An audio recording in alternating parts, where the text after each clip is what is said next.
But today, I am going to talk to you about the customer journey, how to map it, and how to enhance it with email.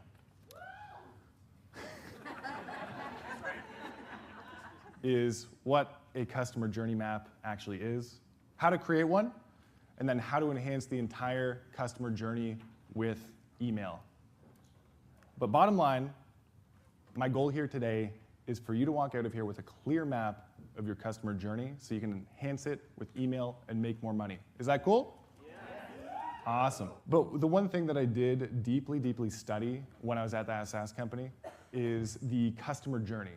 Because software is usually less sales-led and less touch-point heavy, so you have to go really deep into understanding the customer, the behavior, the steps that they're taking within the software, what means what based on what they're doing. And it's something that I have gone on to apply to pretty much any client I work with, just because it creates this super clear picture of where your customer's at, where you're trying to get them, and all the steps along the way. So what is a customer journey map? Essentially, it's the representation of every single step, decision, all the key moments in a person's journey, from the moment they first lay eyes onto you to the moment that they're singing your praises from mountaintops. But why is this actually important in the first place? Because between the time that they lay eyes on you and the time that they are singing your praises from the mountaintop, there's a lot of twists and turns and opportunities for them to get stuck, to get turned around, and to end up not making it to that mountaintop in the first place. But the mapping of this journey helps you really clearly visualize that so you can identify where they might get stuck so you can smooth that out and make sure that they can keep moving forward. But a classic way to visualize this, I'm not sure if anyone here is familiar with the sales funnel. Show of hands. Yeah. Just a couple, not too many. Yeah, no, I'm kidding. Yeah, and please ignore the bad drawing. And if you're not familiar, tofu is not the soy product that is kind of replacing a lot of beef. It means top of funnel, and then you have middle of funnel and bottom of funnel, which represents different stages of awareness. And it's great, and sales funnels, and this way to visualize it has helped many people with acquisition. But it's really only half the story. So I'll ask a different question. Who here is familiar with the bow tie funnel? No? Well, it is something that I learned about when I was at the SaaS company. The people that made this in the first place are called Winning by Design, and it gives a much more comprehensive picture of what's actually happening in the user journey, because a lot of the time, I wish my arm was longer. Maybe, actually, I'll just really quickly point over it. Usually, people stop and don't really do a lot of analysis or thinking past that byline, but it's really on the other side, and shout out to Derek at the back, because he's all about customer success. This is where all the magic happens. This is where you get referrals, success stories, and everything else, and it's often ignored, right? So little attention is put into it. It's less sexy at the end of the day than getting leads, generating a lot of front-end revenue. But the second half, and the front end of that is more sexy because it's so easy to attribute and track in there as well compared to the back end of the funnel. But as people move from left to right through the bow tie funnel, every step that they move through carries a decision where they're getting motivated to either keep moving forward, to take the action that you want them to take, or to not. Or in other words, there's a positive or negative outcome, or a to do, do or do not, right? And then you can take action based on their action. So this is kind of what it looks like when you actually have some of it mapped out. And I will share this at the end so you don't have to worry about taking pictures. But you can see in yellow, that's where a customer decision is, and green is the action that you can take. And we'll move away from this diagram because this is a lot to look at, but you can narrow it down to each key moment in the user journey as well. For example, if you sell a book, someone lands on a sales page for that book, and then there's a binary choice. right? Either they do buy it or they don't buy it. If they don't buy it, then you can use something like a cart abandon sequence and get them back onto that page or a similar page. And then if they do buy it, you can send them a welcome or reinforcement email, really showing them that they should have done that in the first place and pumping them up for it. Is this cool so far, by the way? I know this is end of the day. I'm sure everyone's hungry, both physically and metaphorically. So is this stuff? Yeah, beautiful. Yeah, hell yeah. Amazing. Another one, and we just released a training pretty recently, a couple months ago. There's the lead form ads as well, and I talked to someone recently actually about this, where some people were opting in, they were filling out the lead form, but they weren't actually making it into the group itself, which sucks, because I mean, that's the whole point of running these and getting them in there. But with this kind of situation, again, if they do not enter the group, you can use email to get them back in. And there's a tool called URL Genius that just makes it more easier overall to get them in, whether they're on mobile or desktop, and to actually join the group. So doing something like this is going to decrease your cost per acquisition or cost to acquire a customer based on just getting a higher throughput near the top of the funnel, getting them into the group in the first place. And this does work for acquisition really, really awesomely in terms of setting up these moments using email. But you can also do the same for activating people that are actually joining your program. So someone has signed up, they're like, yes, let's do this. If you have a curriculum, a course, then this works in that same kind of space. So for example, they enroll, and then the question is, do they activate? And it's either a yes or a no. And there's different definitions of activation, but usually it's they've gone in, they have completed the initial sign up, and they're logged in to the software.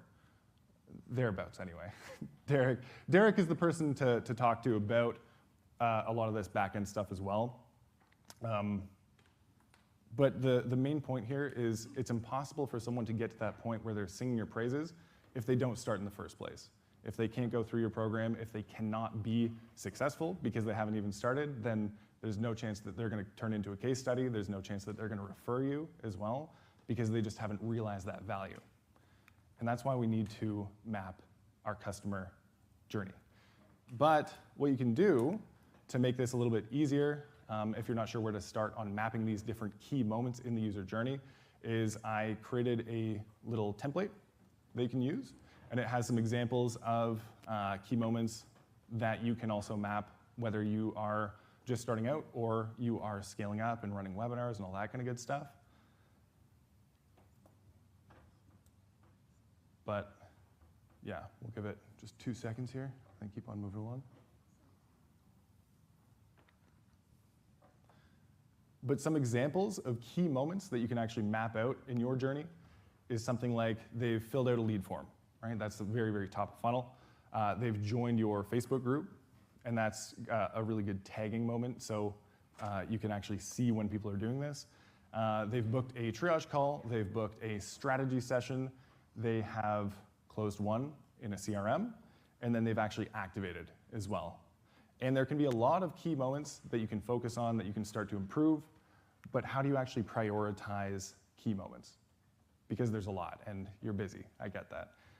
If you are just starting out and if you don't have a lot of analytics, you can kind of thumb it and just be like, what am I spending money on? Where are my ads running currently? And prioritize that. So that would be abandons, so lead form ads, getting them back in. If you're running ads to a book as well, cart abandons, so getting them back onto that page and making sure that they actually buy that book. Because if you're getting their email and they are not otherwise buying, it's a chance just to get them back into the funnel. And then from there, the acquisition piece is just half of the bow tie funnel. It's much easier to actually see metrics because people prioritize it so much. There's much more incentive to develop those kind of tracking tools for that as well. And then you can see, based on those numbers, where you should prioritize as well. So for example, maybe the click-through rate's good, the lead form rate is good as well, and then the lead form filled to group member rate is only 5%. And then you can realize, okay, that's where I should focus on and start to use email to get those members back into my group as well. And then the back end of the fulfillment is a little bit trickier. There isn't as much immediately accessible or popular software that makes it easy to track the back end of the bow tie funnel.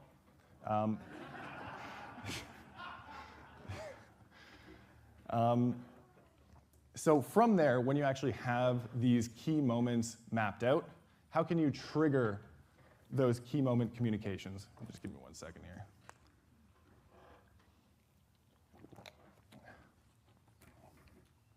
So like I had in one of those other earlier slides, you can actually tag a lot of these behaviors within the software itself. So depending on the tool that you use, we use ActiveCampaign, and it's called tagging, but other tools might call it segments or just triggers, depending on what you're using. I know Go High Level used some triggers because a lot of the automation was kind of internal as well. But basically, I'm just going to refer to the whole thing as tagging to make it as clear as possible and just as simple as possible here. But the logic all boils down to be the same regardless. But if you don't have a native integration with a tool that you're trying to tag from, like, for example, Typeform and ActiveCampaign does natively integrate, and then you can just tag contacts directly from there. You can also use Zapier. So Zapier or Make.com is an integration kind of third-party tool, and then you can have it set up where something happens. There's a trigger event, which in this case would be the Typeform, and then there is an update event where you can actually tag them. So you say create or update contact, and then just add in that tag under that contact. So for example, if person does X, then add X tag. If they have left their information from a lead form, like the Facebook lead form ad, then you can add X tag as well, and then retarget them later. And then there's kind of two choices from there. They either have a tag, meaning that they took action, or they don't have a tag, meaning they did not take action. And that's important in a minute here because you have to be extremely clear on this to be able to run different automations. But there's two types of email action you can take around a key moment. There's number one, which is reinforcing the person for doing something that you wanted them to do. And then number two is reminding them if they fell off somewhere, like if they filled out that lead form and didn't actually enter the group. So here's some templates you can use for that too. I've got just one, I think, for the reinforcement and then a couple for the reminders. But it's basically with the welcome or the reinforcement, congratulating them, being like, you just made a great choice, or you just did something awesome, you're progressing in your journey, and then here's the next step. So you make that extremely clear for them as well. And then the reminder is basically just saying like, hey, you almost did something, but you didn't quite do that thing, so hop back in, just giving them the link to make it easy. And number one is really straightforward, so basically if something is added, if a tag is added, then do this. If this, then this. It's just super, super clear. And something like this, so this is a screenshot from our ActiveCampaign. After they have bought a book, so $1 Million Group Method customers, then send this email. And there's a few emails in that sequence, but just for visual sake. And then number two, reminders can actually be quite a bit trickier. Not too tricky, but basically it's where something happens, but something else doesn't happen, then send the email. If that makes sense. And then this is what that looks like. So the exact same process, they left their email for the $1 Million Group Method, and then we have a wait timer there because you don't want to start reminding them too early, especially maybe they're just a little bit slow filling out some detailed contact information or credit card information. And then after that, you want to check if they have a tag, which means they are a customer. That means that they actually did that thing. And then if they did not do that thing, then send the email as well. And the phrasing might be confusing because it says tag does not exist, then yes, but it's like kind of a double negative equals a positive situation, but that's effectively what's happening. So a bonus that we actually did pretty recently is you can also create new key moments. because you might have a regular kind of set journey. They're going in, they are leaving their information in the lead format, and then they're going into your group, and then you have group content, live streams, et cetera, eventually get them into a conversation, get them onto a triage call, and then a strategy session and close them. But something that we did recently was create a new calculator or quiz, where basically they are filling out some basic information, and then we're trying to help them connect more dots internally to make this make sense to them. Because that's the whole point of this entire kind of journey. It's connecting dots so they move on to the next action and eventually make a purchase. And people are resistant if they have any questions or concerns or confusion. So the basic flow here is they fill out a type form. We do some calculations in Zapier. That's all added into ActiveCampaign, and then they get 3 emails actually, kind of reinforcing an idea for them. And that is how many group members per day they need to add to their group to hit their dream income. Does that customize the calculator? Yeah, and you can actually try the calculator out. I mean, it customizes it for that person? Yeah, exactly. So they fill out some information about what their target income is, if they have a group or not, and what their offer price is. And then we do some calculations in the back end using Zapier to then fill out some custom fields, and it looks atrocious, and I'll show you an example of what that looks like in a second. But then that'll send out. So it says, you need to get this many group members per day, and that's unique to you. So then they can look at that and say, oh wow, that's my number, right? And we tell them to write it down, put it somewhere so they know exactly how to get there, and they can remind themselves every day. Wow. And this is what that looks like in the back end in terms of the actual automation.